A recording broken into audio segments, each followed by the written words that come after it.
allomalarimiz musiqa inson ruhiga quvvat bag'ishlaydi, qalbida go'zallik tuyg'ularini uyg'otadi deyishgan. Musiqaning kuch-qudrati haqida bir rivoyat esimga tushib qoldi. Buyuk alloma Abu Nasr Farobiy musiqa asboblarini shaxsan o'zi yasar ekan va ularni ko'cha-ko'ylarda, bozorlarda odamlar to'planib, gurunglashib o'tirgan vaqtlarda chalib, ularni zavq-shavqqa to'ldirar, kayfiyatlarini ko'tarar ekan. Hammamiz bilamizki, bu alloma o'zining musiqaga doir asarlari bilan dunyo musiqa madaniyati rivojiga katta hissa qo'shgan. Bir kuni darveshona kiyingan Farobiy Halab shahrining ko'chalarida musiqa chalib yurganda shahar hukmdoriga xabar yetibdi. Hukmdor darveshni huzuriga keltirishlarini buyuribdi. Choparlar Farobiyni hukmdor huzuridagi kuy va qo'shiq majlisiga yetaklab kelibdi. Hukmdor darveshga qarab, musiqa cholg'ularini juda yaxshi chalar ekansan. Shunday musiqa chalginki, bizlarni kuldirgin debdi. Xo'p bo'ladi deb Farobiy qiziq musiqa chalib hammani kuldiribdi. Endi debdi hukmdor o'zini zo'rg'a kulgidan to'xtatib, bizlarni yig'latadigan musiqa chalchi debdi. Farobiy shunday musiqa chalibdiki, o'tirganlarning barchasi yig'lashga tushibdi. Yig'idan o'zini zo'rg'a to'xtata olgan hukmdor ko'zlarini artib, yana darveshga yuzlanib, "Ofarin, endi qo'lingdan kelsa bizlarni yig'latgin" debdi. Farobiy cholg'uni almashtirib shunaqa mayin, nafis musiqa chalibdiki, o'tirganlarning barchasi uyquga ketibdi. So'ngra u bir varaq qog'oz olib, sizlarni kuldirgan, yig'latgan, so'ngra uxlatib qo'ygan darvesh Farobiy edi deb yozib, saroydan chiqib ketibdi.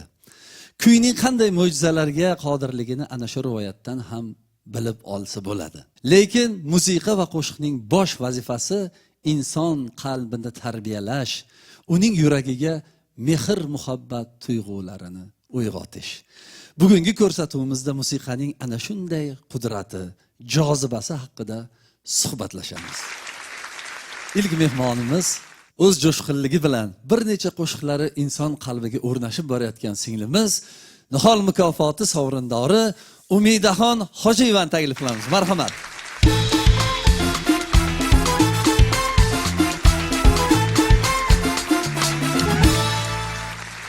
Xush kelibsiz Umidaxon. Assalomu alaykum, xushvaqt bo'ling. Sizni bir muxlislaringizni bo'laklaridanmiz. Hammamiz qo'shiqlaringizni juda ham yaxshi ko'ramiz. Rahmat. Oxirgi aytayotgan yo'nalishlaringiz, shaddodligingiz, o'zingizni bir sho'xligingiz bilan insonlarni qalbiga o'rnashib boryapsiz. Aslida siz an'anaviy ijrochilik yo'nalishini tugatgansiz kollejda, to'g'rimi? Hozirgi kunda Estrada yo'nalishida. Konservatoriyada. O'zbekiston davlat konservatoriyasida estrada xonandaligi. Nimaga aynan an'anaviy yo'nalishidan estrada yo'nalishiga o'tdingiz? Estrada yo'nalishi an'anaviydan keyin oson bo'lib qolmadimi? Oson, lekin to'g'ri oson, chunki baribir an'anaviy ijrochilikda ovoz imkoniyatlaringiz juda ham keng bo'ladi. Lekin estradada ko'pincha oddiylik. Hozir efirlarda aytayotgan qo'shiqlaringizni shu konservatoriyada o'rgatishadimi? Yoki bu shaxsiy o'zingiz repertuaringizda? Yo'q, bu pop yo'nalishidagi qo'shiqlaringiz. Shaxsiy o'zimning repertuarimda, ya'ni. Sizni aynan tanlaganimizni bitta sababi bor. An'anaviy ijrochiligidagi xonandalar estrada qo'shiqlarini aytsa, uncha maromiga yetkazisha olmaydi. To'g'ri, ko'pchilik shunaqa deb yoki estrada yo'nalishidagi xonandalar an'anaviyni qanaqadir yarashmay qoladimi yoki o'shani ob-havosini bera olmay qoladimi? Aynan sizda shu juda ham yaxshi o'xshadi. Estrada xonandaligi. To'g'ri tanlabsiz demoqchiman. Rahmat. Endi sizga musiqiy savol bermoqchiman. Musiqa tilida bir raqami nima deb ataladi? Prima deb ataladi. Ikkichi? Sekunda. 3? Tertsi. Davom ettirmaymiz. Buni hammasini bilar ekansiz. Shartimizga binoan bitta musiqa chalib berasizda, undan keyin o'sha biz yaxshi ko'rgan, o'zingiz yaxshi ko'rgan bir qo'shiqni ijro qilib berasiz. Marhamat, sizni sozlarni oldiga taklif qilamiz. Qaysi sozni tanlaymiz? Professional darajada chalaman deb aytolmayman. U aniq. Lekin ozgina nimadir chalib beraman, harakat qilaman. Bu yerda turgan cholg'ularni tanlamaymiz, a? Yo'q. Keling bo'lmasam shu fortepiano o'rnida Fortepiano. sintezatordan foydalanib turamiz. Xo'p. Sizni taklif qilamiz. Marhamat.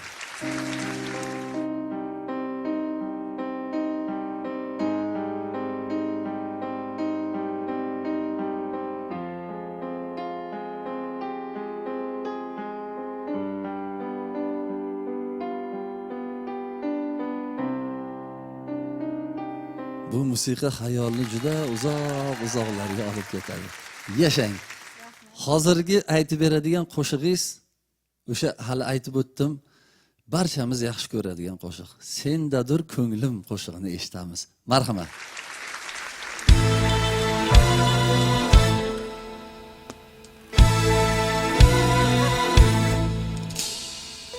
Sendadir ko'zlarim, sendadir ko'nglim, uzoqlarga sog'inch bilan boqaman, uzoqlarga sog'inch bilan boqaman.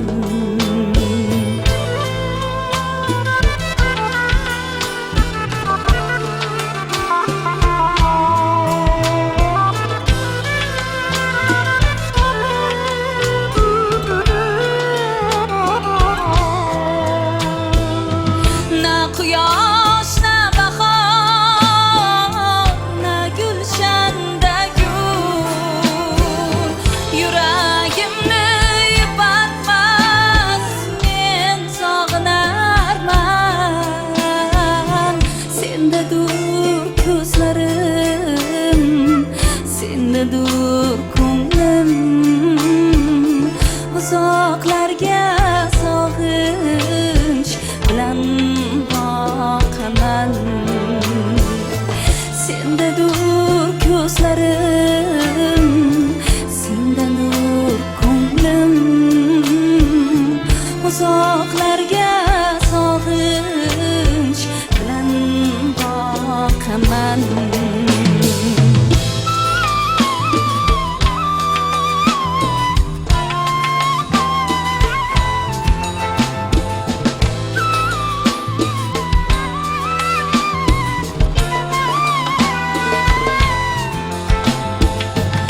Seni sog'inaman,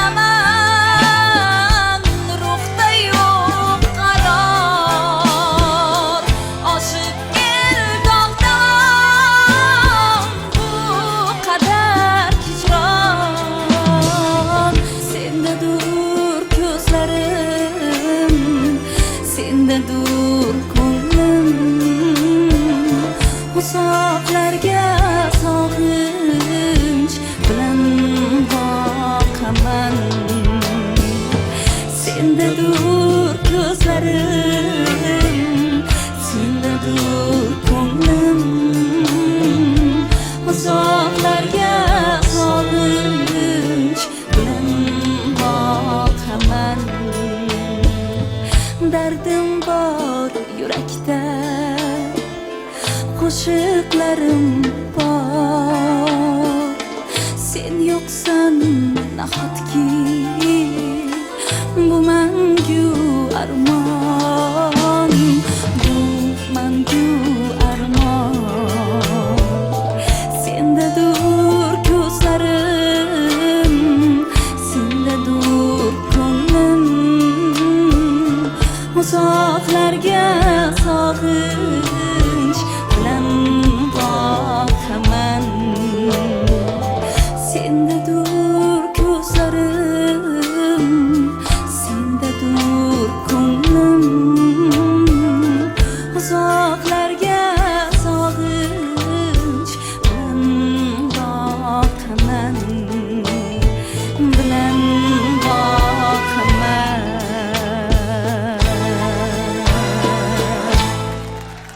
Ey yasha, Rahmat. salomat bo'ling. Endi bu qo'shiqlarni tinglab juda orom oldik. Siz jahon estradasiga ham yaxshi qiziqasiz, ko'p eshitamiz-da. Albatta juda ham yaxshi Boshqa ko'raman. tillarda, har xil tillarda qo'shiq aytganlaringizni eshitganmiz. Shuni isbot sifatida bitta xirgoyi qilib beringchi. Xo'p. Nimani aytib berasiz? Houstonni juda ham yaxshi ko'raman. Go'zal 200 bo'ladi. tonna repertuaridan bir qo'shiqni kuylab beraman. Agar sozandalarimiz yordamida menga jo'r bo'lib tursa Marhamat. albatta. Share my life, take me for where I am, 'cause I'll never change of my colors for you.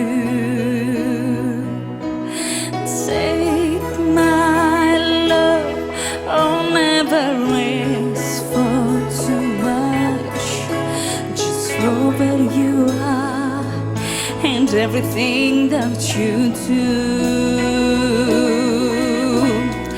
I don't really to look very much further out of all the night game where I'm far of. Out of all the night game, the special in science can't run from myself. There's nowhere to hide. I don't make love on my door. I don't wanna hurt anymore. Stay in my arms every day. I must die, you know, Jenny Bay. Don't forgive on me now. I have nothing, nothing, nothing if I don't love you.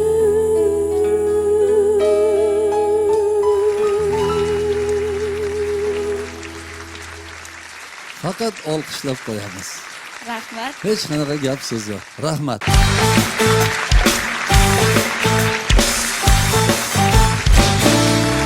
Galdagi ishtirokchimiz yaqinda bo'lib o'tgan yosh ijrochilar respublika tanlovi laureati Madinaxonni taklif qilamiz. Marhamat.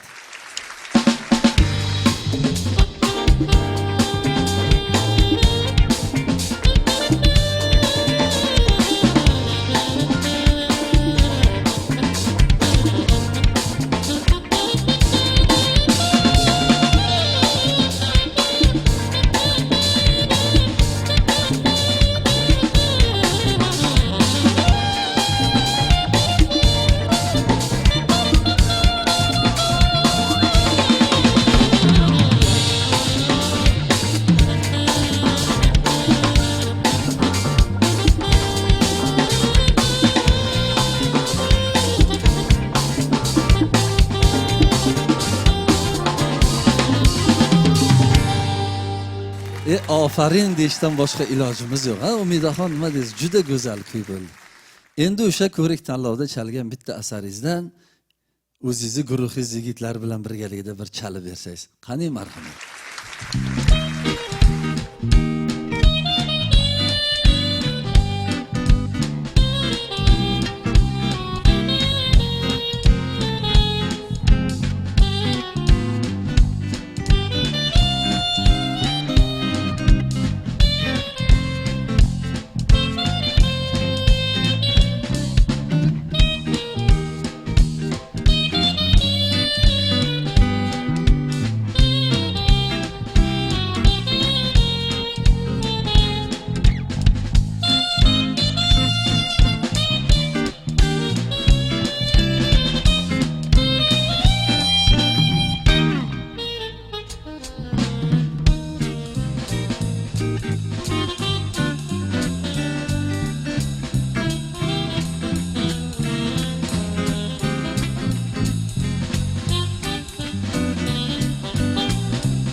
Ey yashaylar. Musiqachilarga ham rahmat hammanglarga.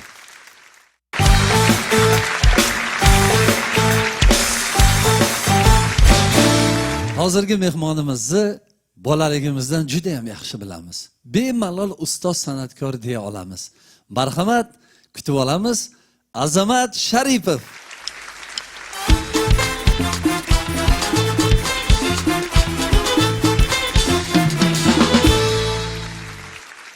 Xush kelibsiz Azamat aka. Xushvaqt bo'ling. Qo'shiqlaringizni eshitganda darrov Azamat Sharipov deb ajratamiz. O'z yo'nalishingizni qanaqa topgansiz? Bizni o'sha yoshligimizda, bolaligimizda ustoz san'atkorlarni eshitib, o'shalarga havas qilib, yo'nalishimizni o'sha paytda sekin-sekin topib olganmiz. Bu bir yo'nalishni topish juda murakkab narsa. Chunki bir xonandani qo'shig'ini eshitganda ana uni yo'lida aytibdi degan gap bo'ladi. Sizni ham ko'p shogirdlaringizni eshitamizki, Azamat Sharipov yo'lida aytar ekan deb ajratamiz. Bu san'atkor uchun yo'l topish menimcha eng kerakli qadamlardan biri bo'lsa kerak deb o'ylaymiz. Albatta. Endi Azamat aka maktab davrimizda eslasangiz, Nasrulloyning qo'shig'ini aytganingizni eshitib havas qilganmiz. Oxirgi ijodlaringizda bunday meroslarimizni eshitmayapmiz. Nima bo'ldi? Yo bozormi? Ya bozor emas. Hozir menimcha texnika zamoni. Juda bizni musiqalarimiz ham ildamlab ketdi. Qo'shiqchilik mana yo'llari, ijro maktablarimiz ham ildamlab ketdi deb o'ylayman menimcha. U paytda biz ota meros, an'anaviy ijrochilikda yaralgan o'sha ota meros qo'shiqlarimizga ko'p qo'l urardik-da. O'sha qo'shiqlarni qayta ijro qilishga ko'p harakat qilardik. Endilikda hozir yangi qo'shiqlar ijro qilishga to'g'ri kelyapti. Zamondan ortda qolib bo'lmaydi albatta. Endi u qo'shiqlarni yo tinglovchilari kammi hozir? Bor tinglovchilari. Menimcha bizni klassikamiz hech qachon bo'lmaydi. Menimcha borgan sari rivojlanib boryapti. Albatta. Qanchadan qancha oltin ovozli yoshlarimizni ko'rib turibmiz. Ularning ijodlarini ko'rib juda ham xursand bo'lyapmiz. Endi torni o'zingiz yaxshi chalasiz Azamat aka. Nimaga ovoz yozish studiyalarida o'zingiz chalmaysiz qo'shiqlaringizga? Endi buni ma'lum bir sabablari bor. Biza shunchaki hayotda o'zimiz o'rganganmiz, baribir o'qiganga kelmaydi. U o'qib mana siz o'zingiz yaxshi sozandasiz. Biz sizni gohida chalishlaringizni ko'rib juda ham havas qilamiz. Siz garchi sizdan yoshimiz ulug' bo'lsa ham, qaysidir ma'noda o'qigan san'atkor, o'qigan sozanda o'sha notalarda toza turishligini, bir bitta notada, butun notada toza turib chalib berishlari biz studiyalarda eng kerakli jihatlardan bittasida. Biz ozgina bo'lsa-da biz u darajada amal qila olmaymiz. Men tushundim, juda ham ko'p yillar studiyalarda ishlaganmiz. Ko'p xonandalarimiz ham mana bunaqa apparaturalarda qo'shiqni aytadi, keyin studiyaga kirganda studiyadagi mikrofondan hech qanaqa narsani yashirib bo'lmaydi. Bo'lmaydi albatta. Butunligini talab qiladi. Torni qaysi notaga sozlab chalasiz? Tor cholg'usini. Torni bitta notada ushlamayman. Men gohida shu si bemolda ovozim sal charchagan payti. Ovoz yaxshi do'ga. Ovoz qo'ng'iroq deb payti do'ga sozlab chalamiz. Nimaga lag emas? Men lirik xonandaman, tenorman. Demak, cholg'i ham o'shanga qarab sozlanadi. Torni eng yuqoridagi ohanglarini sozlab chalasizmi? Endi yuqoridagi ohanglarni men ko'p sozlab chalmayman. Nega? Chunki menimcha biz uchun uncha ham ko'p zaruriyat tug'dirmaydi. Tor darsligida o'qiyotgan mutaxassislar o'sha ohanglari eng yuqoridagi simlari sozlanmasa, tor chalishmas ekan. U cholg'u sozmas deb atashar ekan. Endi bizning milliy musiqalarimizda menimcha uni uncha keragi bo'lmasa kerak. Endi bu menimcha shu Ozarbayjonlar ko'proq e'tibor qilishadi bu jihatlarga, tepa simlarni ko'proq sozlashadi. Yana bitta narsa esimga tushib qoldi. Birinchi albomingizni Qashqadaryoda uy sharoitida yozganmiz. Albatta. Birgaligida, esingizda bo'lsa agar. Albatta, albatta. Qarang, texnika rivojlandi. Qanaqa sharoitlar go'zal bo'lib ketdi. Ovoz yozish studiyalari qanaqa rivojlanib ketdi. Falshlarni kompyuterlar to'g'irlayapti.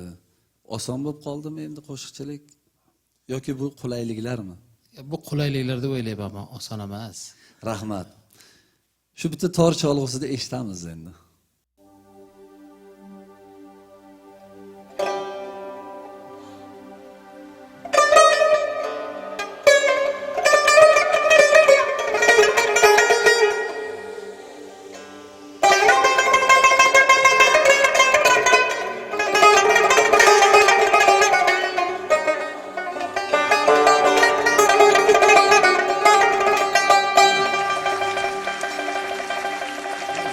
O'zingizdan bo'lsa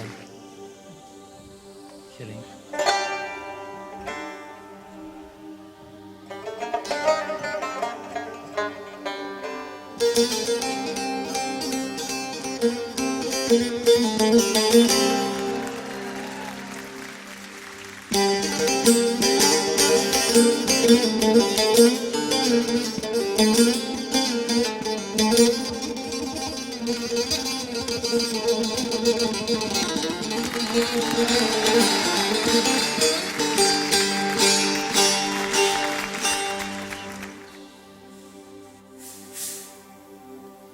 Yolg'on dunyo, yolg'oningdan tonib bo'ldim. Ko'hna dunyo, azobingdan qonib bo'ldim, qonib bo'ldim.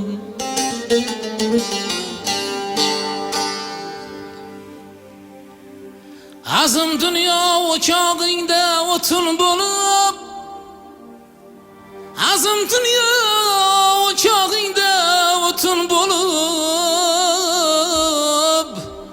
gul umrimni sarfayladim, yonib bo'ldim, yonib bo'ldim, yonib bo'ldim.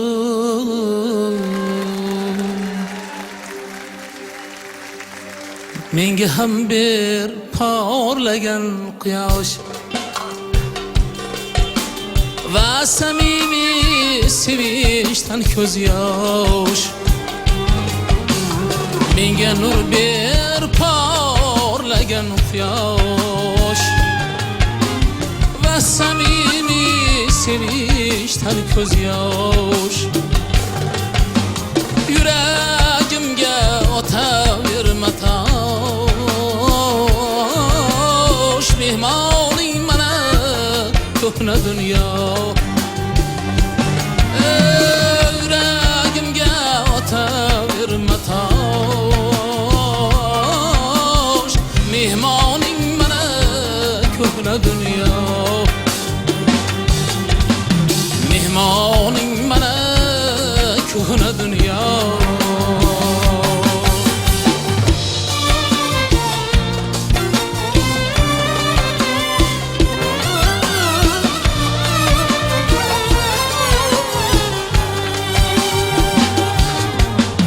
Dilimda bor orzu armonim, yulduzlarim birgin osmoning. Dilimda bor orzu armonim, yulduzlarim birgin osmoning. O'zing bo'lgil dilgir mezbonim, mehmoning mana ko'hna dunyo. O'zing bo'lgil dilgir mezbonim, mehmoning mana ko'hna dunyo. Mehmoning mana azim dunyo.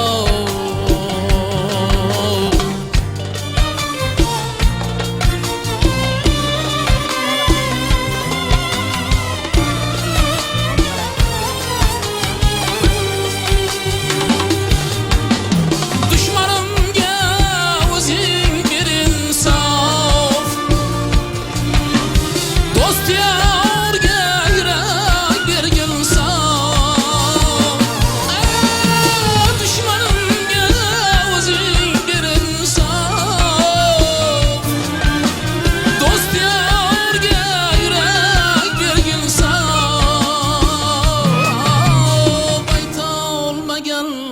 orzularim top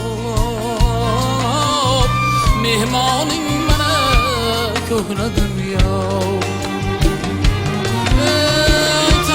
olmagan orzularim top mehmoning mana ko'hna dunyo mehmoning mana azim dunyo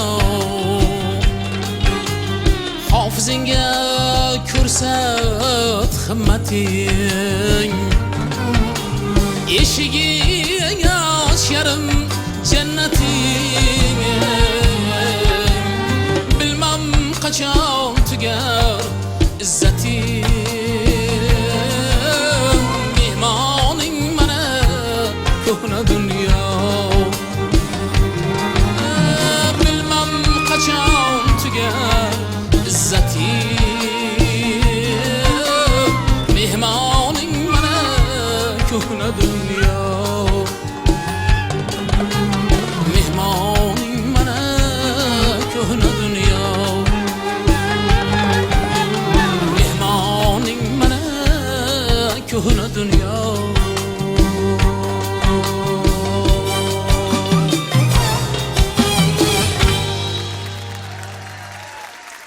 Salomat bo'ling Azamat aka, katta rahmat, marhamat.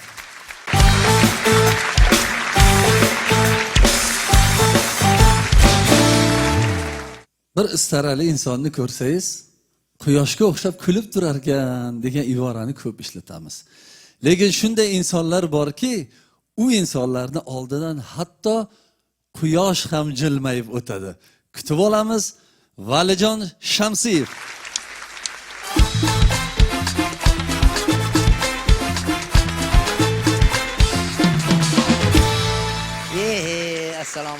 Assalomu alaykum sozandalar, assalomu alaykum Farhod aka. Endi biz gapirmasdan chiqib ketaveramiz. Yo'q, endi ozgina gapirib oling. Assalomu alaykum tomoshabinlar, assalomu alaykum Azamat aka, assalomu alaykum Midoxon. Assalomu alaykum. Valijon aka, bir ikkita savollarimiz bor. Marhamat, marhamat. Siz qalam tebratib turasiz. Shu she'r yozayotganingizda ohangni, musiqani his qilasizmi? Ha. She'r yozayotganda ohangni his qilmasa she'r kelmaydi. She'r kelish uchun ohangni his qilish kerak. Mana hozir ham she'r yozgim kelib ketyapti Farhod aka, to'g'risini aytsam. Chunki juda bir ajoyib dastur tayyorlabsizlar soz haqida. Soz sehrini sezmoq istasang ko'zlaring yum. Soz sehrini sezmoq istasang ko'zlaring yum va dunyo tashvishlarin unutgin bir zum. Qalbingga quloq sol. Eshit uning navosin, shunda topsang ajabmas darding davosin. Salomat bo'ling, qoyil. Hozirgisi. Sportda ohang his qilsa bo'ladimi? Ohangni his qilsa bo'ladi. Ko'p e'tibor bersangiz sportchilarimiz, ya'ni katta jahon chempionatlariga qatnashadigan sportchilarga e'tibor bersangiz mashg'ulot paytlarida ko'pincha haliga quloqlariga quloqchinlarni taqib olib qaysidir bir musiqani eshitib tayyorgarlik ko'radi. Hatto meni ham hayotimda bir bo'lgan voqea bor. Mana Qoraqalpog'istonlik bir ukamiz bordi, Alijon degan yigit. Shu bolani olib bordik, Yaponiyaga jahon chempionatiga olib bordik. Endi yutyapti. Men o'zimcha unga endi yordamchi murabbiy sifatida yordam berib turibman. Endi birinchi bor jahon chempionatiga qatnashganda shu bola shohsupalarning balandlariga yetib borishga muvaffaq bo'ldi. Bu yerda bir holat bo'ldiki, yarim final bahsida yigit o'zini yo'qotib qo'ydi. Juda katta bir oldingi yili chempion bo'lgan bola bilan tushib qolganda o'zini yo'qotib qo'ydi. Men borib, unaqa qilib ur, bunaqa qilib ur desam, eshitmayapti. Chunki bir ikkita eshitmaydigan zarbalar yegan edi-da. Eshitmay qoldi. Keyin meni haydab yuborishdi, haliga maydondan uzoqroq turgan, qattiq baqirayotganimga haydab yuborishdi. Shunda tepaga chiqdimda bir bolaxona bor ekan, shu yaqinroq turadigan. Gapirsam eshitmayotdi. Shunda u Qoraqalpoq unga aytdim, sen nafaqat O'zbekiston bayrog'ini ko'tarasan, bir ikkita millatni bir g'ururini olib chiqasan, ham Qoraqalpoq xalqini, ham o'zbek xalqini bir g'ururini olib chiqishing kerak degan haliga gaplarni qulog'iga singdirgan edim. Haligi bola hech narsani eshitmayapti endi. Eshitmayotdi, shunda qoraqalpoqcha qo'shiq aytdim bilganimcha. Isteb seni uydan chiqdim dalaga, astin keldim tengiz bo'yin jag'alab. Sen bola sekin o'ziga keldi, menga qarab, deb o'ziga kelib, hali gaplarim esiga tushdi shekilli-da. Keyin aydinlar, aydinlar, shalhar aydinlar deyapman. Haligi bola o'ziga kelib, sal o'zini eplab oldi-da, yutdi. Yarim finalda Musiqa yutdi. ruhlantirdi. Ohang ruhlantirdi. Va ikkinchi o'rinni oldi jahon bo'yicha. Qoyil. Sportda kerak. Askiyachilik san'ati bizni musiqa tilida session deydi. Ya'ni bir-biri bilan tashash, chalishish. Askiyachilarda ham shunga o'xshash narsa bor. Haligi so'z san'ati, savol-javob. To'g'ri. Ustoz askiyachi G'ulomjon aka Ro'ziyev degan inson bordilar. Juda ajoyib g'ichak chalardilar ham. Juda sozga yaqin inson bo'lgan. Askiyani ham juda katta ustozlaridan bo'lganlar. Shu inson bizga yoshligimizda u paytda men maktabda o'qirdim. 16 yoshlik bolaman. Shunda bir ajoyib gapni gapirgandilar. Shunday bir hozir javobli bo'lish kerakki, askiyada sizni raqibingiz gapni gapirayotganda gapni tugatguncha odamlar deb kulib olguncha javobni topib qo'yishingiz kerak. O'zini gapidan chiqarib degan gapni gapirgandilar. Shuning uchun askiyachida yaxshigina bir bilim ham bo'lish kerak. Nazarimda Farhod aka o'zimchaligi fikrlaganman, mana askiyachilik bor, qiziqchilik bor, masxaravozlik bor. Shu uchalasida askiyachilikda birinchi o'rinda bilim birinchi o'rinda turadi. Ya'ni qaysi payrov bo'ladigan bo'lsa, o'sha sohadan bilimga ega bo'lish kerak. Bilimni keyin marjondek terib tilga chiqara olish kerak. Qiziqchilikda voqeani qiziqligi birinchi o'rinda turadi. Voqeani qiziq holatiga kirib qolsangiz, oddiy gapingizga ham keyin o'shalik voqeani nimasida ta'sirida xalq kulishi mumkin. Masxaravozlikda xatti-harakat birinchi o'rinda turadi. Ko'p holatlarni xatti-harakat orqali yetkazishga harakat qilasiz. Endi musiqada endi albatta juda katta bir bilimga ega bo'lish kerak. Men nazarimda o'sha hozir javoblikka ham katta bilim sababchi bo'ladi. Chunki siz mana xohlagan odam bilan siz o'sha boy sessionga borishingiz mumkin deb o'ylayman. Hozir siz aytib bergan qiziqchilik, askiyachilik, masxaravozlikdan yaxshi ma'lumotga ega bo'ldik.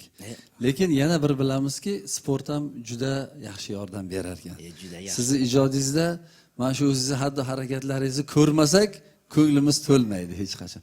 Endi qiziqchilarda sluh, ya'ni eshitish qobiliyati, sluh eshitish. Eshitish qobiliyati kerakmi?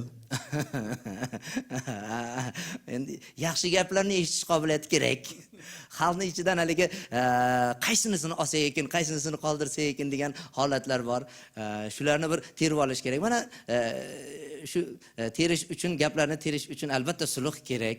Bir necha yillar oldin Mirzo teatri bilan ko'p teatr tomoshalariga kelganmiz. O'shanda bir qo'shiq xirgoyi qilinganda sizda eshitish qobiliyatini hech uchratmaganmiz. Bir boshqa notadan aytsa, qaysidir yana boshqa notadan aytib ketarsiz. Oxirgi paytlarda ancha yaxshi bo'lib qoldingiz. Bu vokalga bordingizmi deyman. Endi vokalga bordim, to'g'ri. Bu narsa kerak. Hatto ustoz, askiyachi, qiziqchi Yusufjon qiziq ham ajoyib bir musiqaga yaqin inson bo'lganlar. Endi musiqaga yaqin bo'lmasangiz bo'lmaydi. Bir Xorazmda jonlimi degan so'z yaxshimisiz degan ekanda, jonlimi degani yaxshimi degan ekan. Bir san'atkor Xorazmga aylangani borib qopti, ko'rib haligi tanib qolishi buni xursand bo'lib, jonlimi desa, uzr fonogrammadir. Valjon aka, raqs tomosha qilganingizda nimalarnidir gapirayotgandek, nimalarnidir tushuntirayotgandek bo'ladi. Raqs tomosha qilganingizda. Hozir davramizga taklif qiladigan ajoyib iste'dod sohibasi Xorazm raqs, Gavhar raqs maktabining davomchisi, Lazgi ansambli yakkaxoni Muborakxonni taklif qilamiz. Marhamat.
Kiyikdan ham o'tding-ku.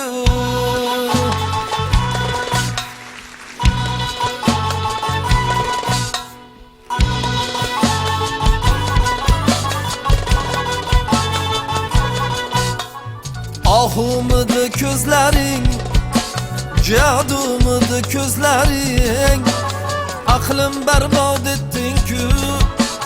Kiyikdan ham o'tding-ku. Ahumidi ko'zlaring, jadumidi ko'zlaring, aqlim barbod etding-ku.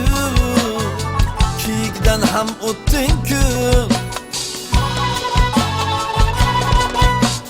Bir tog'da ko'rinasan, bir bog'da ko'rinasan, esimdan ayirding-ku. Kiyikdan ham o'tding-ku.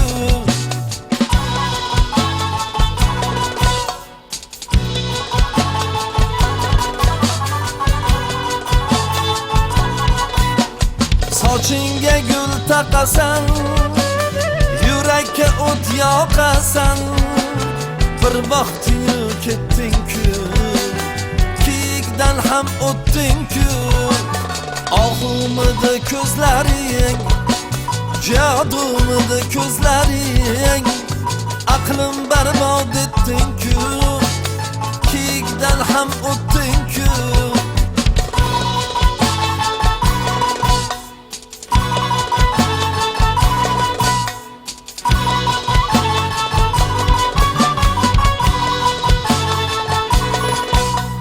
Gado bo'ldi ovchilar, ado bo'ldi sovchilar, otashni kuydirding-ku. Kiyikdan ham o'tding-ku. Gado bo'ldi ovchilar, ado bo'ldi sovchilar, otashni kuydirding-ku. Kiyikdan ham o'tding-ku. Ahumidi ko'zlaring, jadumidi ko'zlaring, aqlim barbod etding-ku. Kiyikdan ham o'tding-ku.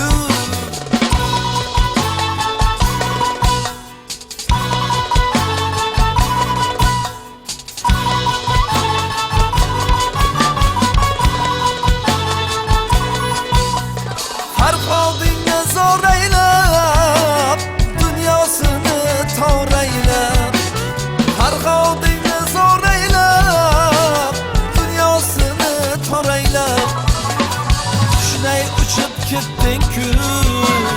Kiyikdan ham o'tding-ku. Ahumidi ko'zlaring, jadumidi ko'zlaring, aqlim barbod etding-ku. Kiyikdan ham o'tding-ku. Ahumidi ko'zlaring, jadumidi ko'zlaring, aqlim barbod etding-ku. Esimdan ayirding-ku. Otashni kuydirding-ku. Bir vaqtni ketding-ku. Kiyikdan ham o'tding-ku.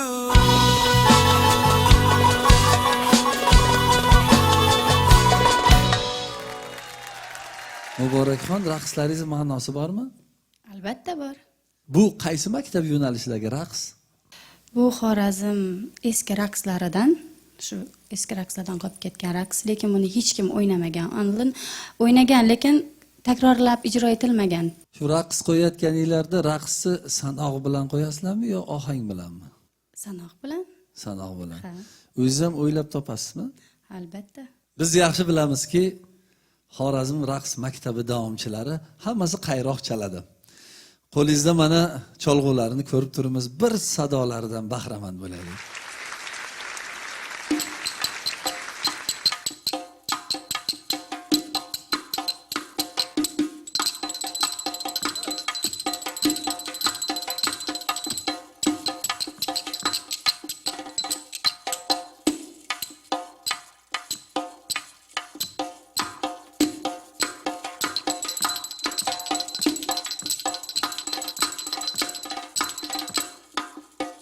Ey yashang, rahmat.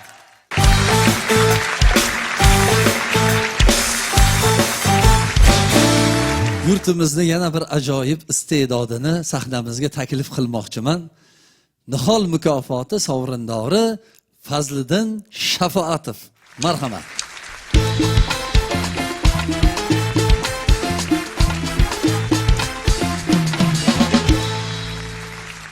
Qo'llaridagi cholg'udan darhol bildikki, afg'on rubob cholg'usi ijrochisi.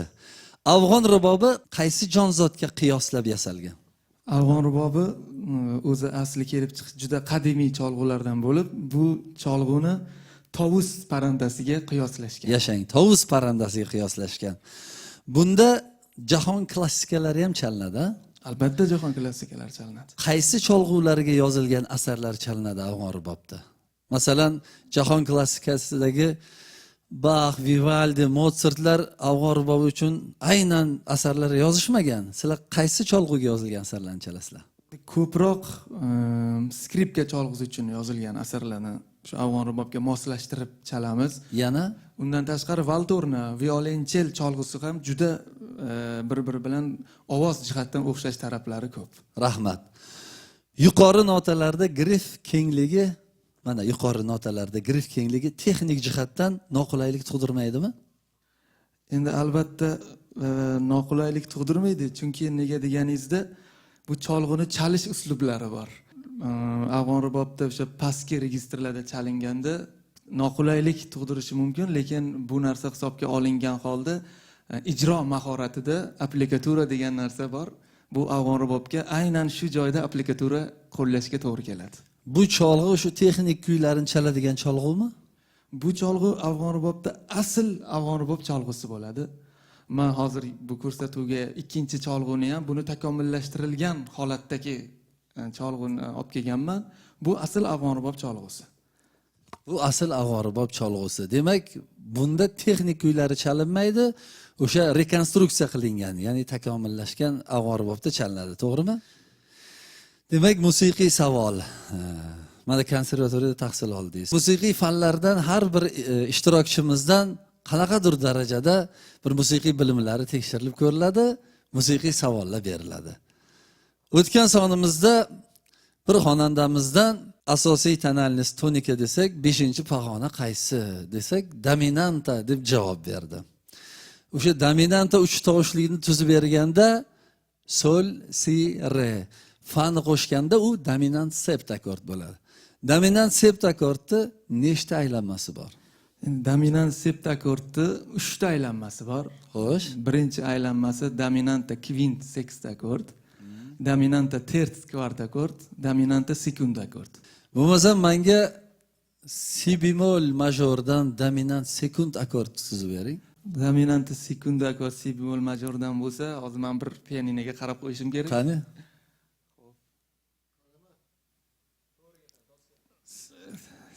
Mi bemol, fa, la bemol, do bo'ladi.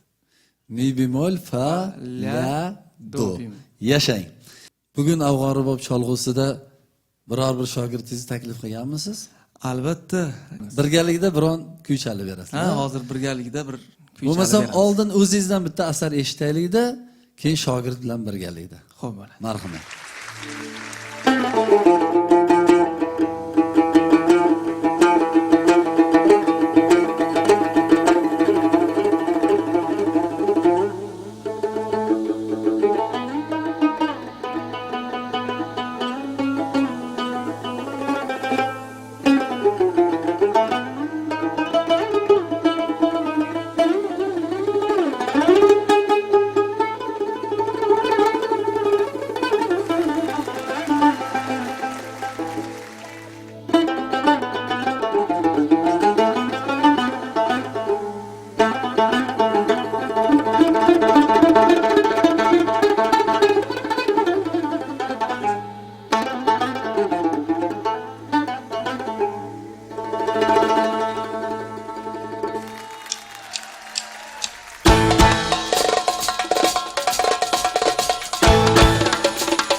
Endi va'daga muvofiq Abduhakim Saidovni taklif qilamiz.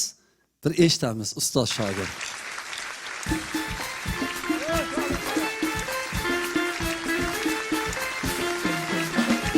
Yashaylar. Nima asar chalib beramiz?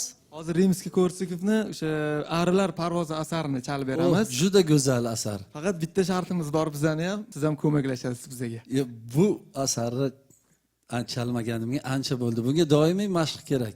Siz bilan birgalikda chalsak yaxshiroq bo'lardi. Harakat qilib ko'raylikmikan bo'lsam. 1 2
Ko'rsatuvimiz avvalida musiqa ruhimizga quvvat baxsh etishi haqida gapirgandik. Darhaqiqat, musiqa nafaqat insonga zavq beradi, uning ruhini ham tarbiyalaydi. Ezgulikka, go'zallikka oshufta qiladi. Demakki, insonni komillikka yetaklaydi. Hammamizning orzuyimiz yosh avlodning komil insonlar bo'lib yetishishi. Shu bois asrlar osha yetib kelgan milliy musiqamizning ham, zamonaviy musiqamizning ham sehrli sozlaridan bahramand qilish, ayniqsa yoshlarimizga yetkazishdan hech qachon charchamaylik. Salomat bo'linglar.